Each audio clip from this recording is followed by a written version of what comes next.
The title of the sermon that I'm going to share with you is Live in Wisdom, Mamuhay sa Karunungan.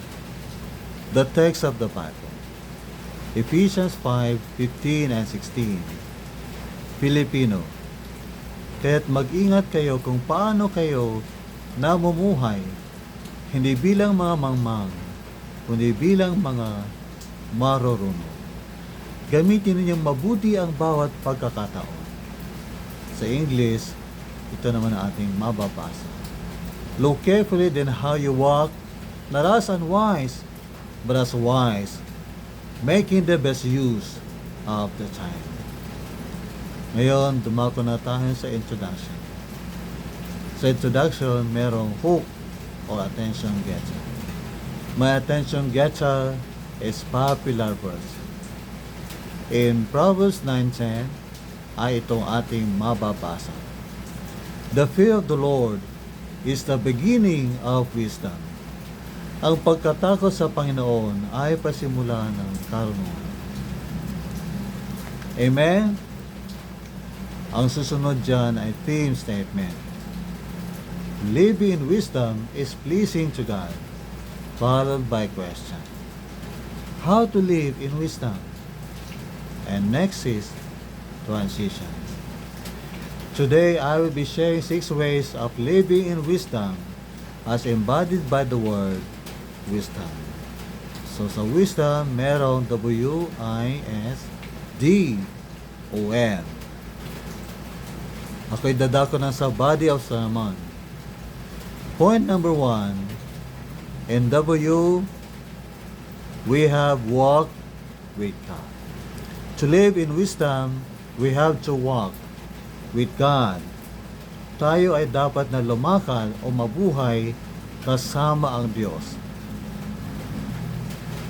Argumentation, ating suportahan ang konseptong ito. Gaya ng sinabi ko kanina sa Kawikaan 9:10 ay ito. Ang pagkatakot sa Panginoon ay pasimula ng karunungan. Nais kong idagdag ang Kawikaan 3:6. Sa lahat ng iyong malakad ay kilalanin mo siya at itutuwid niya ang iyong mga landas. Ngayon, explanation. Ang simula ng karunungan ay relasyon, hindi impormasyon. Ito ay relasyon sa Diyos na nagsimula sa pananampalataya at pinanatili ng pagtitiwala natin sa Kanya. Dahil kasama natin ang Diyos sa ating pamumuhay, kailangan nating araw-araw na mag-isip, magsalita at kumilos tayo ayon sa pananaw at paraan ng Diyos. Hindi ayon sa mundo o sa sarili nating kaisipan o damdamin. Siyempre, application ang susunod. Kakabsat, mga kapatid, bago tayo mag-decide, kailangang magbasa at magbulay-bulay muna tayo sa salita ng Panginoon at kailangan nating magdasal muna. At sa ating dasal, ating tanungin ang Diyos ng ganito, Panginoon, ano ang kalooban mo sa aking buhay? Ano po ang plano mo sa aking buhay? Hindi po ganito, Panginoon, bless my plan, inyo pong basbasan ang aking panalangin. Huwag po ganoon dapat. Lord, give me your plan. Show me, O God, your plan. Dapat ganoon kapag tayo po'y lumakad na kasama ang Diyos, dapat palagi po siyang merong gabay sa atin. To live in wisdom, first of all, is to walk with God. The second point is embodied by letter I. And letter I is inquire. Inquire of God in prayer. Magtanong sa Panginoon sa panalangin. Explanation na. Pagkulang ka, kapatid, ano ang iyong gagawin? Siyempre, ikaw, ako, tayong lahat ay hihingi sa Diyos. At libre at sagana ang Panginoon sa kanyang ibibigay. Argumentation. Santiago 1:5 ay nagsasabing, kapag tayo humingi sa Diyos, siya ay magbibigay ng sagana at walang panunumbat. Application. Mga kaibigan, kung meron po tayong problema, ang ating ginagawa kung minsan ay nag-google at nahuhuli ang dasal. Huwag po sanang ganoon. Dapat magdasal muna tayo bago tayo mag-google. At bago tayo lumapit sa tao, lumapit muna tayo sa Diyos, sapagkat kapag tayo lumapit sa Diyos, tayo kanyang papatnubayan at kanyang ituturo sa atin kung saan tayo dapat pumunta upang doon tayo ay magkaroon ng solusyon sa ating mga problema. Inquire of God in prayer. Point number 3 is letter S sa wisdom, and S stands for search. Pakiulit po, search. Young people only. Search. Senior citizens only. Search. Search the scriptures in wisdom. O search the scriptures for wisdom. Saliksikin ang kasulatan para sa karunungan. Siyempre, ang susunod dyan ay explanation. 90% ng karunungan ng Panginoon ay nasa Biblia na, at doon siya nagsasalita.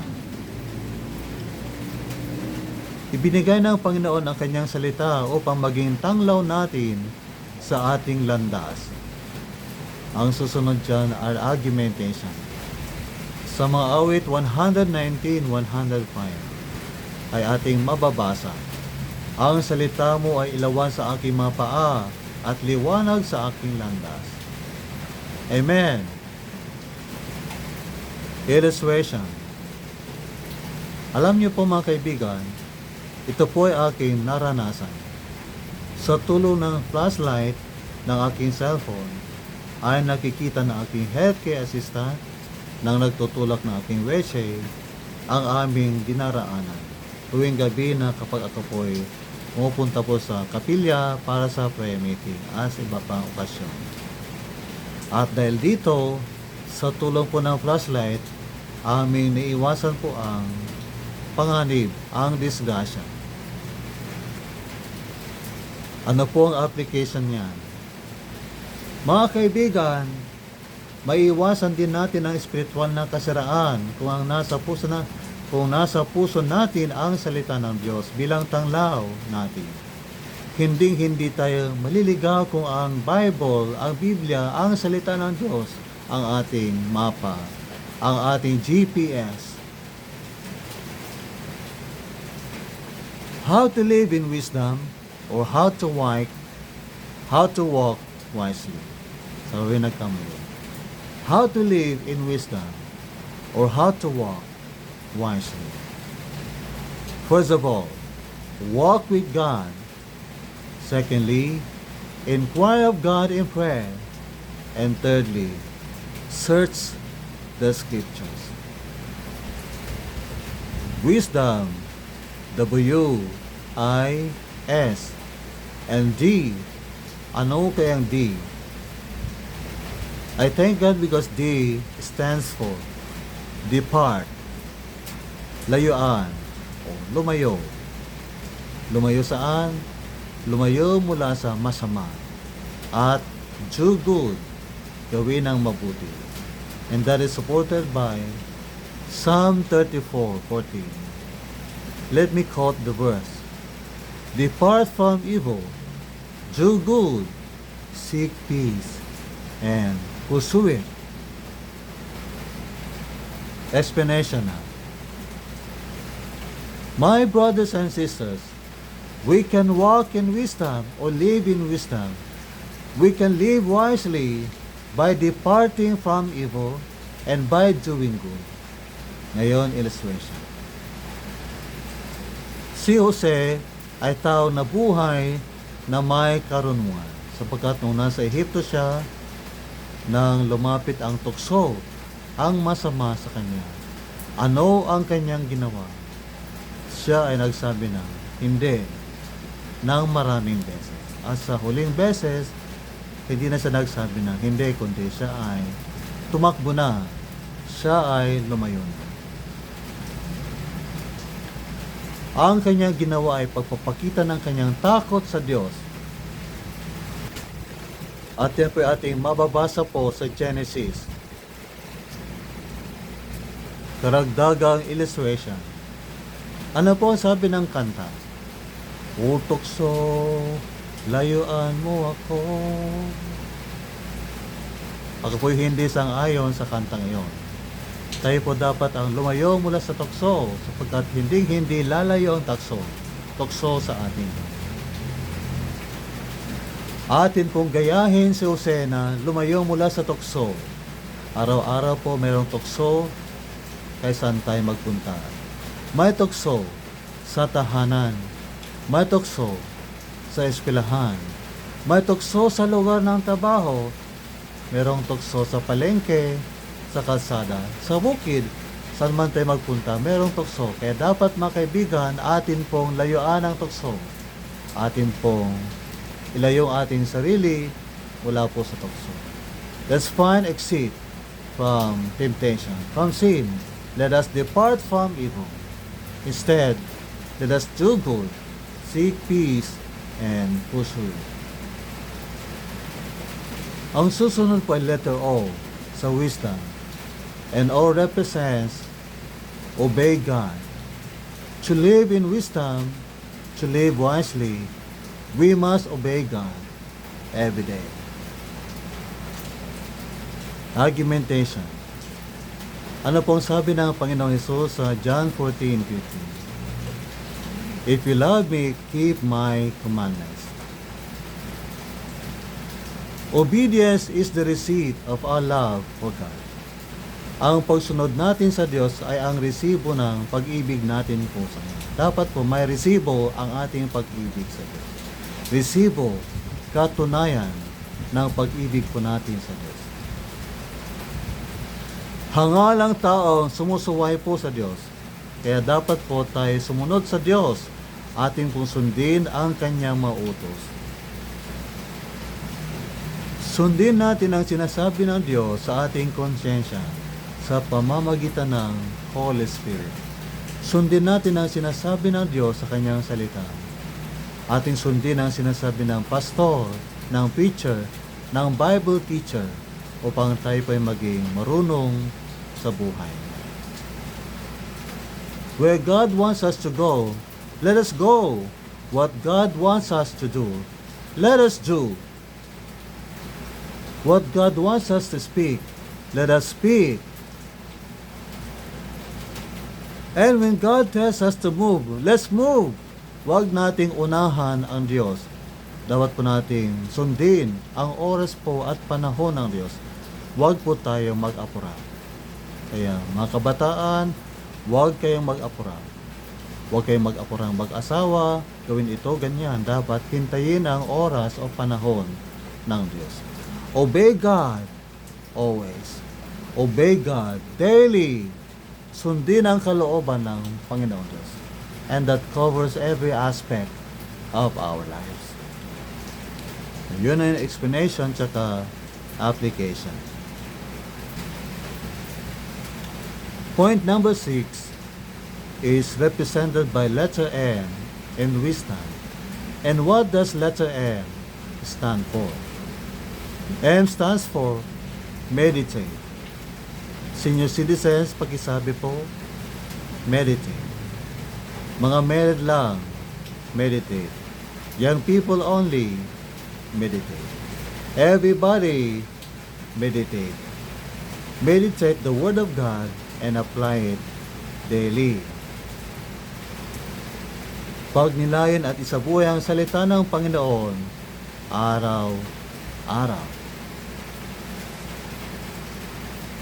Explanation. Ang karunungan ay hindi one time. Gawin natin itong lifestyle. Ang ibig sabihin ng lifestyle ay paulit-ulit po ito. Gawin po natin itong pagsasanay. Practice every day. Hindi yung magbabasa ka lang ng Biblia kapag nasa Sunday school ka o nasa kapilya. Dapat gawin mo ito araw-araw, saan ka man naroon, sa tahanan, sa kwarto mo, sa garden, o habang ikay nagpapastol ng kalabaw. Pwede kang magbasa ng Biblia roon sa iyong mga gulayan. Pwede kang magdala ng Biblia roon. Kahit saan, magbasa ka ng Biblia at pagbulay-bulayan mo ito. At huwag mong kalimutan ang most important part ng pagtugol mo sa salita. That is, apply the Word of God daily. Pakisabi po, daily. Daily. Amen. Dapat ganyan po tayo palagi. Daily apply the Word of God. Argumentation po tayo. Sa Josue 1:8, ito pong ating matutunghayan. Ang aklat na ito ng kautusan ay huwag mong ihiwalay sa iyong bibig, kundi pagbulay-bulayan mo ito araw at gabi. Amen. Ito naman po ang sinasabi ng Santiago 1:22. Mamuhay kayo ayon sa salita ng Diyos, kung ito'y pinapakinggan lamang ninyo, ngunit hindi sinasagawa, dinadaya ninyo ang inyong sarili. In English, be doers of the word, not hearers only. Doers of the word, not hearers only. Hindi lamang tagapakinig, kundi tagagawa rin ang salita ng Diyos. That is, obedience. Obedience to the Word of God.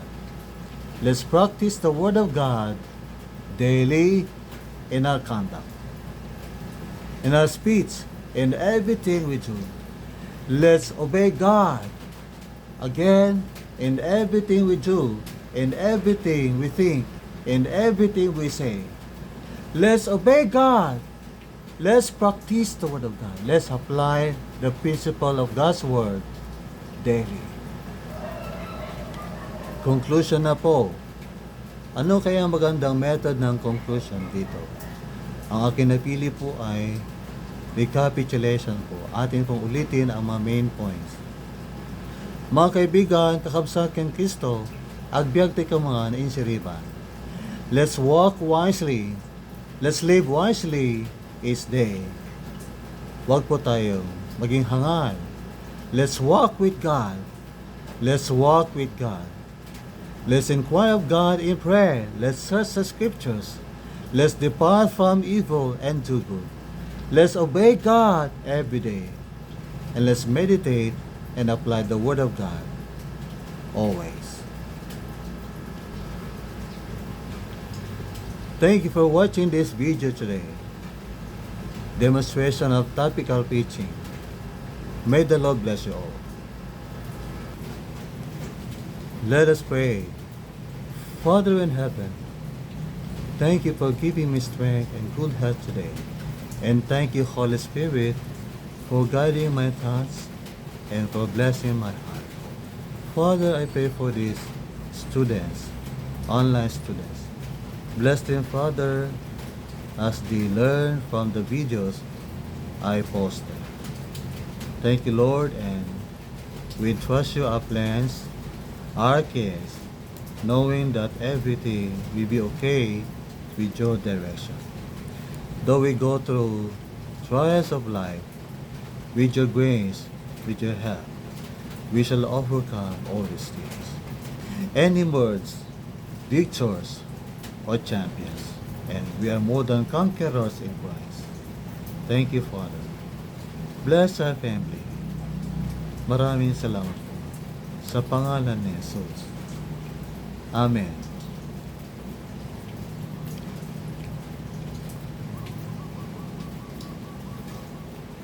So, tapos na po tayo sa mga lessons natin. Ang susunod po ay Lesson 8. Kasi tapos na po sa Lesson 7. So, Lesson 8 follows next. Ang susunod pong lesson ay Gestures and Movements in Preaching. Abangan!